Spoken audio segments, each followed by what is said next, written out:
أعوذ بالله السميع العليم من الشيطان الرجيم بسم الله الرحمن الرحيم إن الحمد لله نحمده ونستعينه ونستغفره ونعوذ بالله من شرور أنفسنا وسيئات أعمالنا من يهده الله فلا مضل له ومن يضلل فلا هادي له أشهد أن لا إله إلا الله وحده لا شريك له أشهد أن محمدا عبده ورسوله والصلاة والسلام على النبي محمد صلى الله عليه وسلم وعلى آله وأصحابه أجمعين.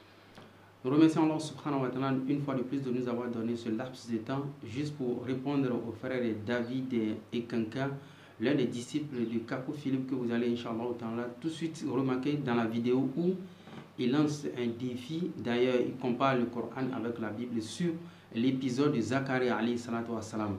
Donc selon lui, le Coran raconte de la façon non conforme à la narration de la Bible, qui d'ailleurs la Bible qui l'a précédée. Mais toutefois, il trouve cela que c'est une erreur. Bon, ce que nous allons faire, c'est que ces deux histoires, ces deux récits contradictoires, et cela va paraître un peu bizarre quand je dis déjà contradictoire, puisque quand nous allons rentrer dans le fond de la narration, nous verrons que ce n'est pas obligatoirement quand il y a un fait qui est raconté par deux ou trois personnes que il y a la contradiction entre les récits. Ce n'est pas obligatoirement que le fait soit conforme à chaque récit. Mais il faut obligatoirement que le fait soit conforme à un seul récit, puisque c'est un seul fait. Mais si le fait est raconté différemment par plusieurs sortes de témoins, que ce soit oculaire ou pas, mais là, on ne peut obligatoirement qu'analyser les textes qu'en fonction du récit originel. Mais ici, on n'a pas le récit originel, comme peut le dire pour le moment, entre la Bible et le Coran. On a deux récits qui sont récités dans deux livres différents. Donc, Inch'Allah, nous allons rentrer dans le fond pour voir ce que cela va donner, Inch'Allah. Donc tout d'abord, abonnez-vous à notre page qui est Parole commune interreligieuse. Sur cette page, nous allons faire beaucoup de choses. Nous allons passer à la correction de beaucoup de détracteurs de l'islam, Inch'Allah. Et d'ailleurs aussi, nous vous annonçons que dans le futur, nous aurons, Inch'Allah, à balancer des vidéos sur cette chaîne, des vidéos qui notamment qui seront d'une élite que nous avons formé qui s'appelle les polices internet autour de l'islam. Police internet autour de l'islam. Donc pour cette élite, elle va consister à répondre aux allégations lancées sur le Coran notamment, et nous allons pouvoir traquer tous les détracteurs de l'islam en fait. Parce que là, nous, on répond seulement aux défis. Bon, là, je vous montre la vidéo de David et Kanka, là où il lance cette allégation contre le Coran, que le récit coranique serait faux, Inch'Allah. Suivez la vidéo. Mensonge et du pire mensonge. Nous allons encore vous prendre notre verset pour maintenant revenir à l'explication. Nous sommes dans Sourate 3, les versets 40 jusqu'au verset 41. Donc frères et sœurs, soyez tranquilles, nous sommes en train de bombarder l'islam, nous sommes en train de tuer, donc nous sommes en train de détruire une fois pour toutes. Et si les musulmans sont d'accord pour un débat face à face, nous sommes là, nous allons démontrer cela. Était muet, selon votre soi-disant Dieu omniscient. Donc comprenez par là, c'est la première partie, c'est l'hérésie. Si les musulmans vous êtes pas d'accord, venez pour un débat et nous allons vous servir. Merci mon précieux. Ismaël, en fait moi je ne fais pas de face à face, hein. Parce que je n'ai pas un niveau pour débattre avec toi. Et surtout que je ne maîtrise pas l'arabe et que tu es tellement élevé dans la connaissance. Alors tout ce que moi je veux, c'est poser la question et toi en tant que professeur, tu m'expliques et tu me donnes la compréhension exacte de ces sourates. Il se peut peut-être que moi aussi je vais me convertir en islam. Alors c'est pourquoi je ne veux pas de débat. Parce que moi je ne connais pas comment je vais débattre avec quelqu'un qui connaît déjà. Ouais, donc je pose juste la question, tu m'expliques et c'est tout. Donc je ne veux pas de débat, je n'ai pas un niveau pour faire des débats. Nous sommes dans Sourate 3, les versets 40 jusqu'au verset 41. Il dit ceci, c'est Zacharie qui prie Dieu, c'est Zacharie qui s'adresse à Dieu, il dit ceci, et il dit Zacharie, oh mon Seigneur, comment aurais-je un garçon maintenant que la vieillesse m'a atteint et que ma femme est stérile? Allah dit, comme c'est là, Allah fait ce qu'il veut. Seigneur, dit Zacharie, donne-moi un signe. Ton signe, dit Allah, c'est que pendant 3 jours, tu ne pourras parler aux gens qui par geste invoquent beaucoup ton Seigneur et glorifie-les en fin et en début de journée. est en train de prier, il demande maintenant à Dieu, puisque je suis déjà avancé en âge, il est maintenant difficile que je puisse avoir un enfant. Maintenant, Allah va dire à Zacharie que tu auras un enfant. Et comme Zacharie n'avait pas encore la foi qui était ferme à cet état-là, il a exigé maintenant que Dieu puisse lui l'accorder ou lui montrer un signe. C'est ainsi maintenant que Dieu va lui dire, selon Muhammad, que Allah va lui dire que pendant 3 jours, il ne peut plus parler et il ne peut plus, il ne peut que parler par des gestes. Mes frères et sœurs, j'aimerais attirer votre attention. Nous allons réellement vérifier si c'était pendant 3 jours que Zacharie ne pouvait pas parler. Nous allons prendre le livre de Luc, chapitre 1. Nous sommes dans Luc, chapitre 1er, le verset 18 jusqu'au verset 18 au verset 22, et puis 57 au verset 64. On dit ceci. Et Zacharie dit à l'ange, comment connaîtrai-je cela? Car moi, je suis un vieillard et ma femme est fort avancée en âge. Et l'ange répondant lui dit, moi je suis Gabriel qui me tient devant Dieu. J'ai été envoyé pour te parler et pour t'annoncer ces bonnes nouvelles. Et voici, tu seras muet et tu ne pourras point parler jusqu'au jour où ces choses arriveront. Selon ce que maintenant, Luc est en train de nous raconter, Zacharie ne devrait pas parler jusqu'à ce que Jean-Baptiste devrait naître. Mais quand Muhammad va venir avec son soi-disant Dieu qui est omniscient, qui connaît toutes choses, il va dire que non, c'est pendant 3 jours. Alors c'est à vous de juger. Je continue encore un autre verset, toujours dans Luc, le verset 57 jusqu'au verset 64. Il a dit ceci. Or, les temps où elle devait accoucher fut accompli pour Élisabeth. Et elle mit au monde un fils, et ses voisins et ses parents apprirent que le Seigneur avait magnifié sa miséricorde envers elle. Et ils se réjouirent avec elle. Et il arriva qu'au 8e jour, ils vinrent pour circoncire le petit enfant. Et il l'appelait Zacharie, du nom de son père. Et sa mère répondant dit non, mais il sera appelé Jean. Et il lui dit, il n'y a personne dans ta parenté qui soit appelé de ce nom. Et il fit signe à son père. Il fit le signe à son père, pourquoi? Parce que son père ne pouvait pas parler. C'est le jour où maintenant Jean-Baptiste est né. Or, quel était le don? Jean-Baptiste était un bébé qui avait que 3 jours. Donc Dieu a parlé maintenant à qui? À Zacharie. Et Zacharie est rentré chez lui 3 jours après. Maintenant sa femme a conçu et puis il a donné naissance à l'enfant. Vous voyez les récits de Muhammad. Parce que selon Muhammad, le père Zacharie devait rester muet, ne pouvait pas parler pendant 3 jours simplement. Or, le prophète de Dieu, Jésus déjà, dans l'évangile, il nous montre que c'était jusqu'à ce que les petits devraient naître. Et je continue, nous allons vérifier cela. Il dit ceci. Et sa mère répondant dit non, mais il sera appelé Jean. Et il lui dit, il n'y a personne dans ta parenté qui soit appelé de ce nom. Et il fit signe à son père qu'il déclara comment il voulait qu'il fût appelé. Et ayant demandé des tablettes, il écrivit disant Jean est son nom.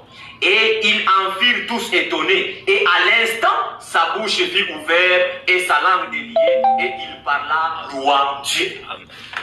Et comprenez bien aimé que Allah n'a jamais été un Dieu omniscient. Donc tous ces bobards que les musulmans ne cessent de vous raconter, c'était faux. Si Allah était omniscient, c'est-à-dire l'omniscience, c'est un Dieu qui a la connaissance parfaite, c'est un Dieu qui connaît toutes choses. C'est-à-dire si Allah était omniscient, il allait déjà comprendre que Zacharie n'était pas muet pendant 3 jours, mais il était muet depuis le jour où l'ange l'a rencontré dans les temples, quand l'ange lui a annoncé la parole, jusqu'à la naissance de Jean-Baptiste.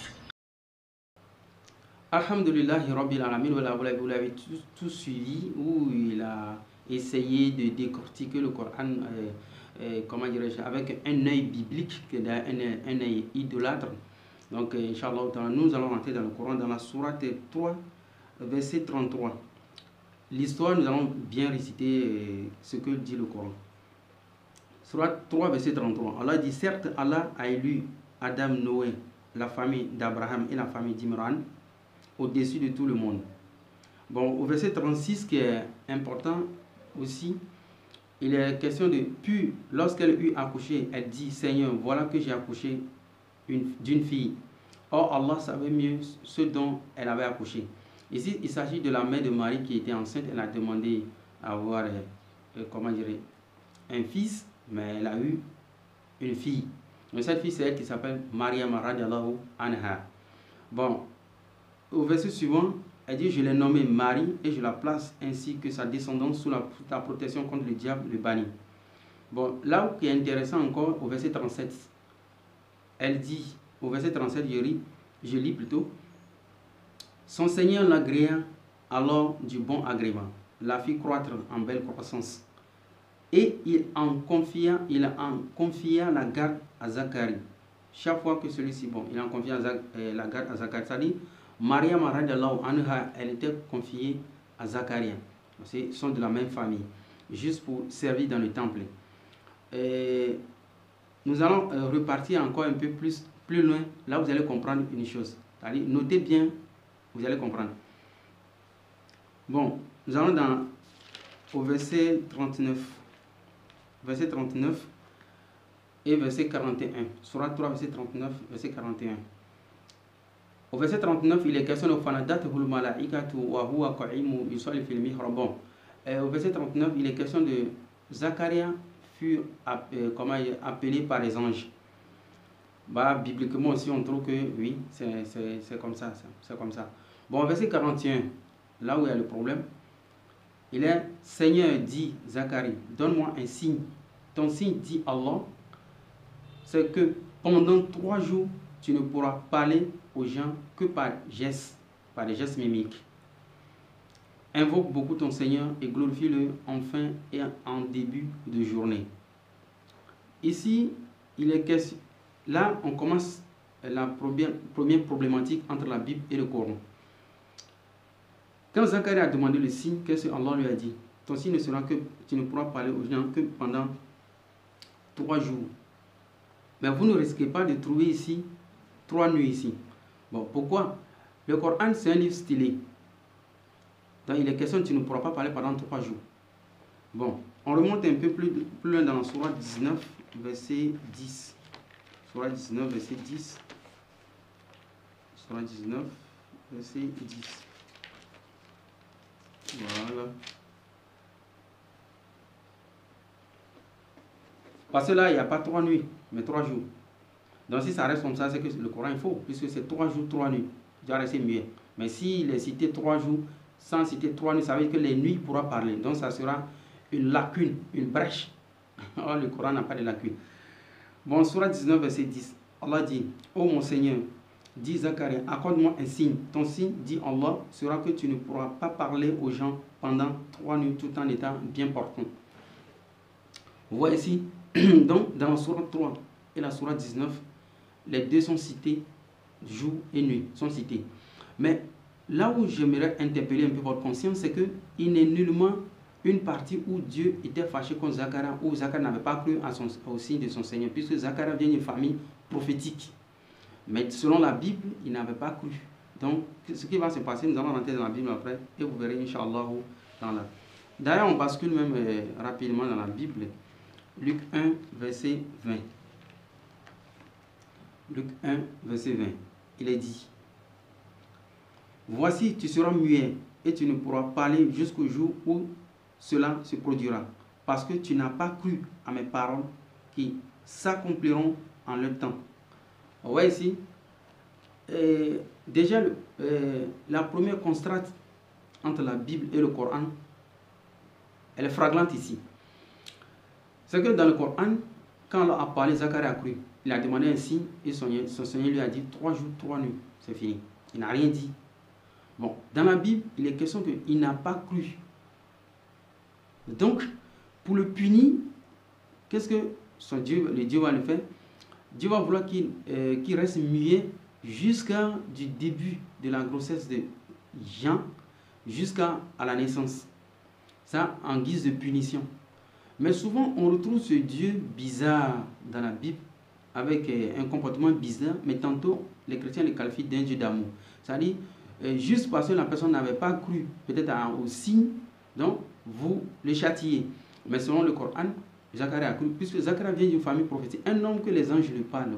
Vous nous dites qu'il n'avait pas cru, mais c'est impossible. Est-ce que vous voyez?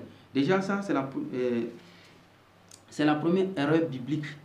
Voilà, c'est la première erreur biblique. Parce que quand Dieu parle à ses prophètes, ils écoutent. Un homme qui est inspiré de Dieu, obligatoirement, il écoute, il est toujours obéissant. Bon, maintenant, cette histoire nous a été racontée par Luc, parce que le frère David, vous allez le voir, il s'acharnait, voilà, il avait tellement confiance en la Bible. Qui est Luc? Parce qu'on a lu Luc 1, verset 20. Vous ne risquez pas de trouver cette histoire dans la Bible. Et nous allons revenir plutôt dans Matthieu, l'évangile selon Matthieu. Nous allons revenir là-dessus tout de suite, Inch'Allah. Qui est Luc? Luc qui raconte cette histoire pour contredire le Coran. Pourtant, le Coran est une révélation du créateur de l'univers, Allah subhanahu wa ta'ala.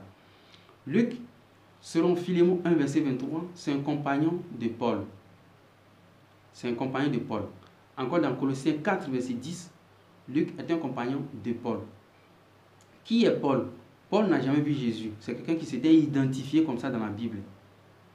C'est quelqu'un qui s'était identifié comme ça dans la Bible. D'ailleurs, le défi qui a été lancé par mon oustaz Lopez Ekra, que je salue même de passage, Aston Boy, et puis toute la famille Kofi, et Christian, toute la famille de Nourdi Diamant, avec les élèves d'Abdoulaye, je salue tout le monde. Vous voyez là, il faut qu'on soit un peu rationnel quand même. Luc, il raconte une histoire de Marie et Zacharie. Pourtant, Luc, il est disciple de Paul. Pourtant, Paul n'a rien à voir avec la prophétie divine. Mais posez-vous la question, où est-ce que Luc a eu ces informations? C'est simple. Si vous prenez Luc 1, verset 1, il dit plusieurs... Ouais, lisez Luc 1, verset 1. Le texte est long, mais c'est beau. Moi, je ne vais pas vous le lire. C'est beau. Donc, Luc, tout ce qu'il raconte là, ce sont des ouï-dis. Mais vous pensez que une conversation entre Dieu et puis son prophète puisse sortir des ouï-dis comme ça? Hein? À quoi on joue? On joue comme ça avec la parole divine. Luc, selon Luc 1, verset 1, il a ramassé tout ça dans les poubelles, les ouï-dis. Et maintenant, vous venez comparer ça avec la parole divine. Déjà, vous voyez que c'est flagrant, le fait de punir comme un prophète qui ne croit pas à ce que lui dit son créateur. Pourtant, son créateur l'a choisi. Dans le Coran, il est mot Stafa. Il a choisi cela. Donc, Dieu ne peut pas faire un mauvais choix. Tomber sur quelqu'un à qui il parle et puis la personne s'en fout. La personne... Non. Même les humains font de bons choix pour mettre même un ouvrier dans son entreprise. Il faut faire un bon choix.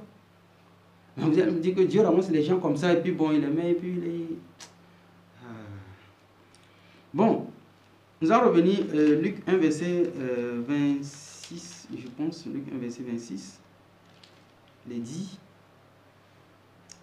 Luc 1, verset 26, il est dit, au 6e mois, l'ange Gabriel fut envoyé par Dieu dans une ville de Galilée du nom de Nazareth, chez une vierge fiancée à un homme de Joseph. Voilà, Luc raconte la naissance de Jésus. Luc raconte la naissance de Jésus. Mais où est-ce qu'il a vu tout ça? Bon, nous allons revenir un peu sur la naissance que raconte Luc et la naissance que raconte Matthieu. Bon, selon pourquoi j'ai essayé d'effleurer un peu votre esprit sur la personnalité de Luc, c'est que Luc parle de la naissance de Jean-Baptiste. Luc parle de la naissance de Jean-Baptiste. Est-ce que Matthieu parle de la naissance de Jean-Baptiste? Non. Pourquoi Matthieu ne parle pas de la naissance de Jean-Baptiste et c'est Luc? Pourtant, Matthieu est cité parmi les disciples de Jésus. C'est-à-dire quelqu'un qui était contemporain avec lui, qui était proche de lui, il dormait avec lui. Pourtant, Luc, comme on l'a vu tout à l'heure, il est compagnon de Paul, Paul qui n'a jamais vu Jésus. Luc qui a eu ces informations dans les rues. Non, mais si Matthieu était proche de Jésus, pourquoi lui n'avait pas raconté la naissance de Jean-Baptiste? Le fait que je vous ai envoyé Luc 1, verset 26, c'est d'abord pour mettre en garde d'une chose. Luc 1, verset 26, c'est pour mettre en garde d'une chose. C'est-à-dire, au 6e mois. Là, au 6e mois, il y a eu la naissance, il y a eu l'annonce de la naissance de Jésus. Donc, ce qui veut dire qu'entre Jean et Jésus, il y a 6 mois. N'est-ce pas? Bon, s'il y a 6 mois, pourquoi est-ce que Matthieu n'a pas mentionné la naissance de Jean-Baptiste? Prenons l'évangile de Matthieu. Ouvrez la Bible avec moi. On va prendre Matthieu 2, verset 11. Matthieu 2, verset 11. Matthieu 2, verset 11. Il est dit, Oui, je pense que c'est 11. Voilà. Il est dit, il entrait dans la maison, vit le petit enfant avec Marie, sa mère, se prosternait et l'adorait. Là, Matthieu nous parle de la naissance de Jésus. C'est-à-dire, quand Jésus est né, il y a eu des mages. Alors, quand on parle des mages, on parle des magiciens, on parle des astrologues, on parle vous voyez un peu les gens qui font la science de quoi là, je sais pas, des devins là, voilà, c'est des magiciens. Donc, quand Jésus est né, ces derniers sont entrés chez lui et puis l'ont adoré. Maintenant, on se pose la question. Comment est-ce que ces magiciens ont pu adorer ce Dieu saint, ce Jésus saint? Quelle adoration? Quelle adoration? C'est-à-dire, on me parle des marabouts qui ont adoré le Jésus saint. Bon, au verset 12, il est dit, puis divinement averti en songe de ne pas retourner vers Hérode et regagner le pays en un autre chemin. Et divinement averti, c'est-à-dire, on nous parle encore de ces magiciens qui ont été avertis par le Dieu, divinement averti. Jésus est Dieu, il est né. Dieu, un autre Dieu avertit des magiciens de ne plus. Ah, vraiment, la Bible. Ah, ça me donne un mot de tête. Au verset 13, il est dit, après le départ, un ange du Seigneur apparut en songe à Joseph et dit, lève-toi, prends le petit enfant et sa mère, fuis en pays d'Égypte et reste jusqu'à ce que je te parle, car Hérode va chercher le petit enfant pour le faire périr. Ici, Matthieu nous dit qu'après cela, il y a un ange qui est venu dire à Joseph de partir avec Jésus en Égypte. C'est-à-dire que dès la naissance, Jésus n'a pas vécu à Jérusalem. Il est parti en Égypte. Au verset 14, Joseph se leva, prit de nuit le petit enfant et sa mère et se retira en Égypte. Bon. Il se retira en Égypte. Joseph est parti en Égypte. Dès que Jésus est né, il est parti en Égypte. Il n'a pas vécu en Israël. Il n'a pas vécu en Israël. Il n'a pas grandi à Jérusalem. On continue. Au verset 15, il est dit, il y resta jusqu'à la mort d'Hérode, afin que s'accomplisse ce que le Seigneur avait déclaré par le prophète. J'ai appelé mon fils hors d'Égypte. Ici, il est question de... Dieu avait déclaré quelque chose, comment dirais-je? Et j'ai appelé mon fils hors d'Égypte. Pourtant, quand vous allez lire dans Osée 11, cela se trouve dans Osée 11, on va lire. Osée 11, Osée 11, verset 1. Ici, il est question de que Dieu dit que j'ai appelé mon fils hors d'Égypte. Or, quand on appelle quelqu'un hors d'Égypte, ça veut dire que la personne est en Égypte, et puis on l'appelle hors d'Égypte. Mais pourtant, ici, on est en Israël, et puis on nous dit on l'appelle hors d'Égypte. Donc, pourtant, ça se trouve dans Osée 11, verset 1. Il est dit, ça dit, il veut attribuer cette prophétie à Jésus. C'est ce que nous allons dénoncer. Il est dit, Osée 11, verset 1, quand Israël était jeune, quand elle a dit Israël, c'est Israël, ça veut dire Israël, le peuple israélite, était jeune, je l'aimais. Et j'ai appelé mon fils hors d'Égypte. Mais ils se sont éloignés de ceux qui les appelaient. Ils ont sacrifié au bol et offert de l'encens aux statues. C'est moi qui ai guidé les pas d'Éphraïm. Est-ce que cette prophétie-là, elle parle de Jésus? Non, elle ne parle pas de Jésus. J'ai appelé mon fils hors de Jésus, elle ne parle pas de Jésus. Donc, quand Matthieu, pour mentir ici, il est obligé d'attribuer cette prophétie à Jésus. On continue. Au verset 16. Matthieu 2, verset 16. Quand Hérode se vit jouer par les mages, sa fureur fut extrême. Il envoya tuer tous les enfants de 2 ans et au-dessous qui étaient à Bethléem et dans son territoire, d'après l'époque qu'il s'était fait préciser par les mages. Vous voyez maintenant. Le roi Hérode se fut trompé, n'est-ce pas? Mais qu'est-ce qu'il a fait? Il a tué tous les enfants de 2 ans en dessous de 2 ans. Je vous ai lu dans Luc 1, verset 26, que Luc mentionne la naissance de Jean-Baptiste. Mais Matthieu ne mentionne pas la naissance de Jean-Baptiste. Vous savez pourquoi? Matthieu est très malin. Matthieu n'est pas comme les chrétiens d'aujourd'hui. Matthieu est très malin.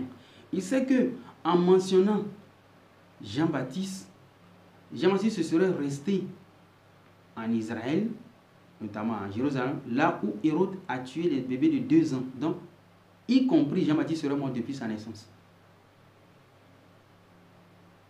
Comme il a su, qu'est-ce qu'il a fait? Il a omis la naissance de Jean-Baptiste.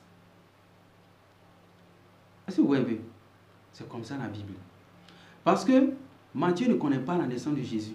Puisque Matthieu a connu Jésus à l'âge mûr, au bureau d'un péage, selon la Bible. Et c'est même pas lui qui écrit. C'est encore un autre historien qui raconte cette rencontre. C'est encore un autre historien qui raconte cette rencontre entre un certain Matthieu et Jésus au bureau d'un péage. Pourtant, la naissance ici racontée ici, c'est quelque chose, ça c'est la naissance de Jésus. Comment lui a pu avoir accès à ces informations? Il n'a même pas une petite information. Raison pour laquelle tout ce qu'il dit est faux. Tout est faux. Tantôt, l'enfant va s'appeler Jésus. Tantôt, il va attribuer l'Emmanuel à Jésus. Emmanuel qui, selon Ésaïe 7, verset 14, ne parle que d'une autre personne. Tout est faux. Que ce soit Luc, que ce soit Matthieu, tout est faux. Donc ici, Hérode se fut manipulé par des mages. Et maintenant, il a décidé de tuer tous ses enfants. Donc, si Matthieu mentionne la naissance de Jean-Baptiste, obligatoirement, Jean-Baptiste serait mort là-bas. Puisque Jésus fut sauvé parce que lui, il a quitté Jérusalem. Maintenant, la problématique encore, c'est que pourquoi est-ce que Luc ne mentionne pas cette naissance que Matthieu a mentionnée? Luc, en mentionnant la naissance de Jésus, il le place à Jérusalem. Jusqu'à il est allé même dans le temple. Présenté dans le temple, il y a eu un certain Siméon qui Dieu lui avait promis, je ne sais pas, des trucs comme ça. Donc quand Siméon va dire que bon, mes yeux ont vu ton salut destiné ou quoi. Tout est faux. Par exemple, si un chrétien vous cite le verset que Siméon a dit mes yeux ont vu ton salut, c'est faux. Parce que cette histoire, c'est une histoire fabriquée.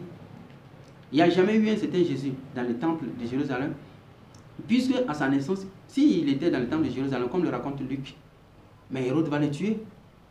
Parce que selon Matthieu, il a pris de nuit. Il a quitté le pays. Bon, je vous lis au verset 19.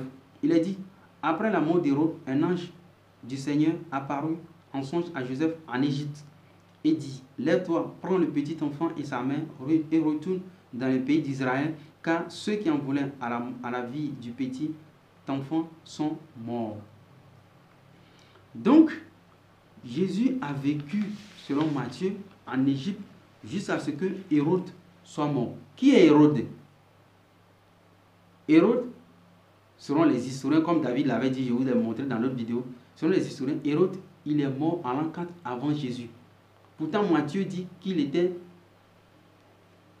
ensemble. Est-ce que vous voyez un peu? Mais qui croit? Faut-il croire Matthieu? Faut-il croire les historiens? Pourtant, David lui-même a dit de croire aux historiens. Pourtant, les historiens disent que Hérode est mort avant Jésus. Est-ce que vous voyez? Bon, je vais vous expliquer l'autre côté où Luc, il ment. Que Jésus est resté à Jérusalem, il l'a envoyé dans le temple, et il y avait même une femme qui était, quoi là... la Bible fait trop rire. Moi, je suis un ancien chrétien. Ici, aujourd'hui, alhamdulillah, je suis en islam. La Bible, c'est un livre écrit par les hommes avec des erreurs, des mensonges. Je vois les gens qui viennent les questions. Est-ce que Jésus même les chrétiens? En fait, le thème chrétien même n'existe pas. Le mot chrétien a été donné pour se moquer des disciples de Jésus. Voilà. Je t'explique à l'église d'Antioche.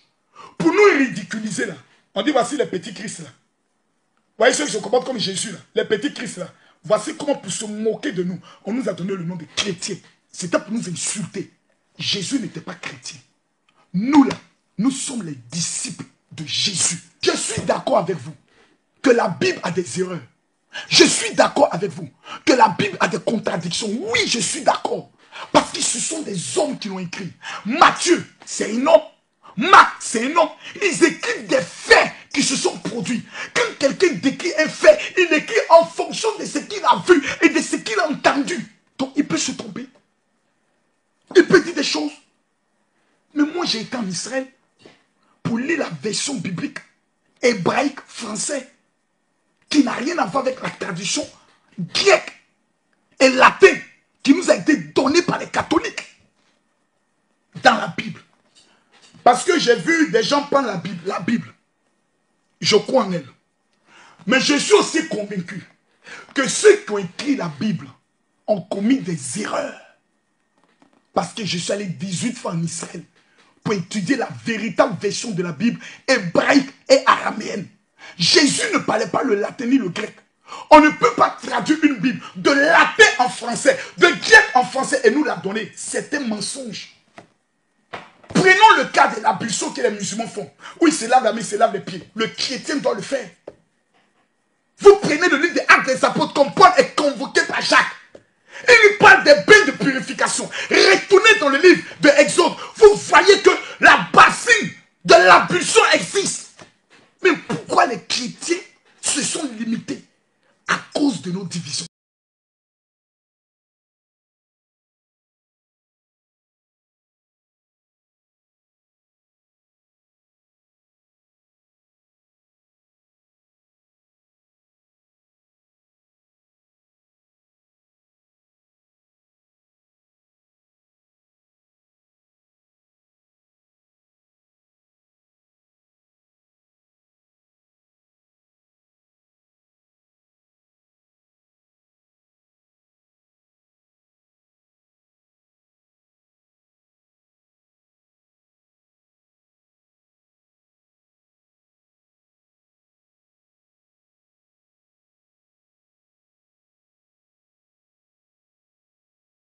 Mensonge.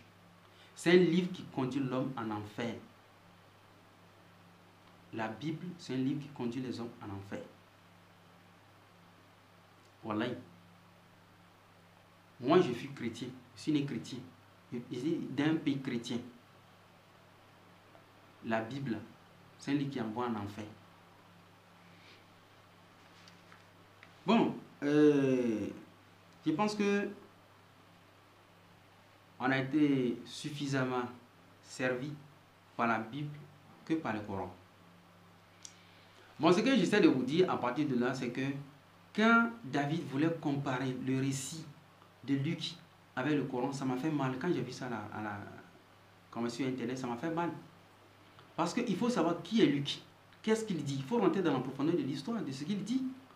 D'abord, sa première mention mensongère, c'est que le prophète Zacharia, qui lui, déjà quand un homme parle avec Dieu, on appelle prophète.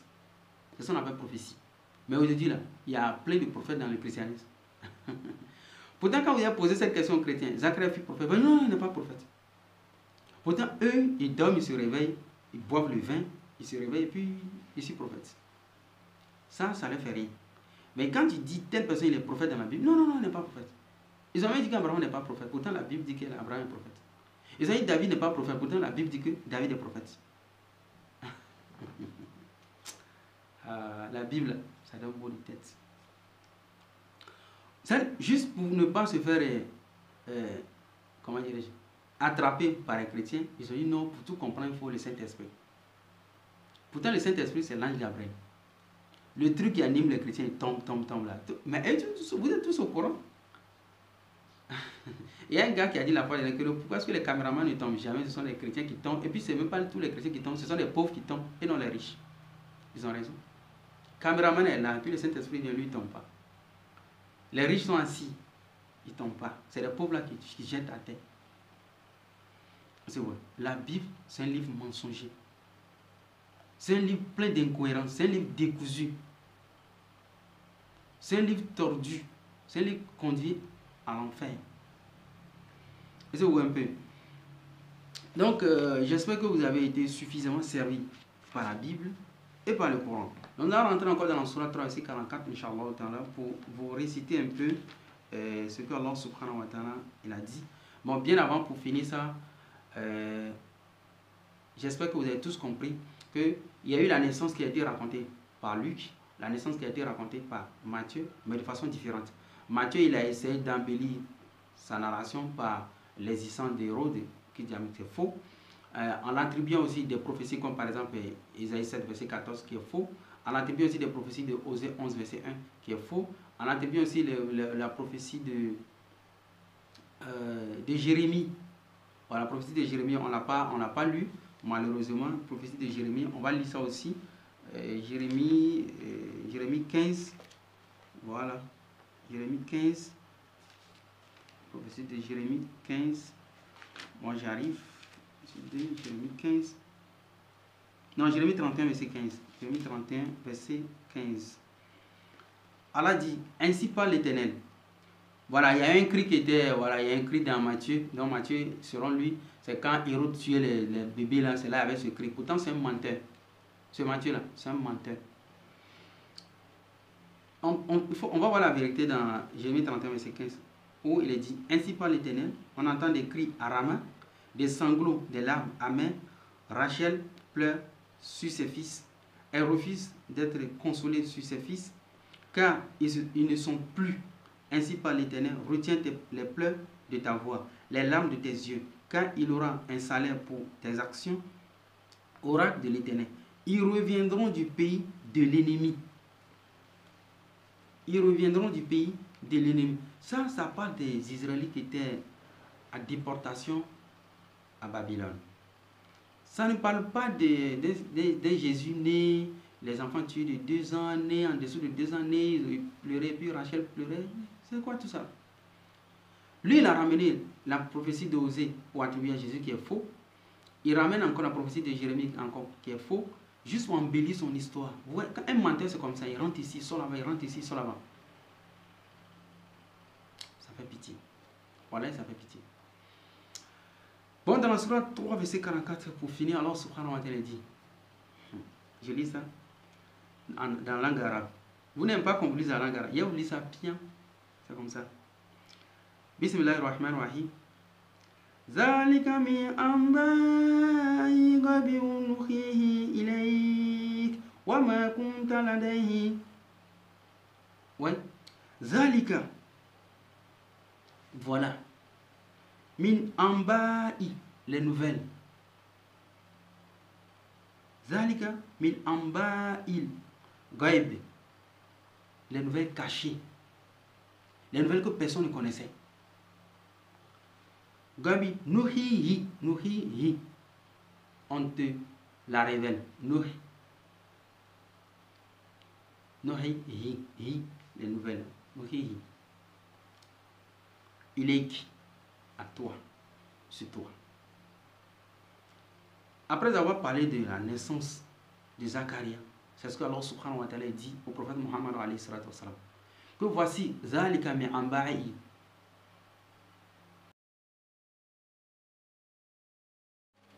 Raison pour laquelle nous avons créé, nous avons institué plutôt cette élite qui s'appelle Police Internet autour de l'islam.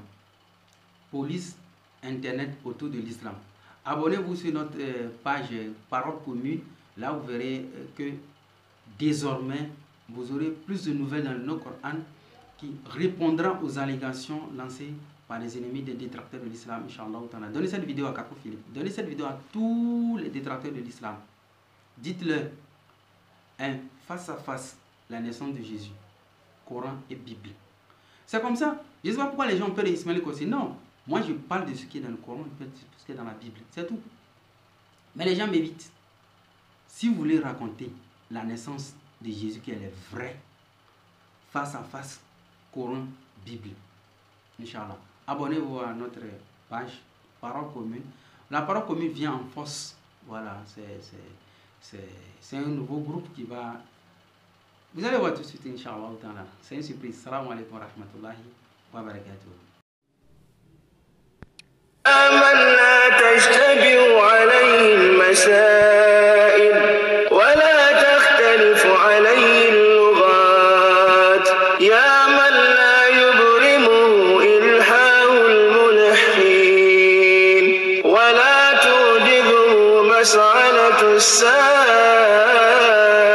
السائلين ألبسنا يا رب برض عفوك وحلاوة مغفرتك يا أرحم الراحمين اللهم إليك خرجنا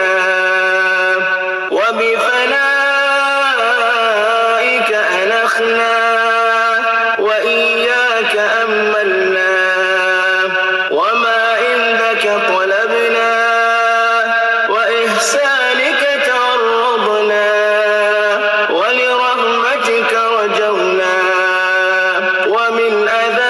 عليك أشفقنا يا من يملك حوائج السائل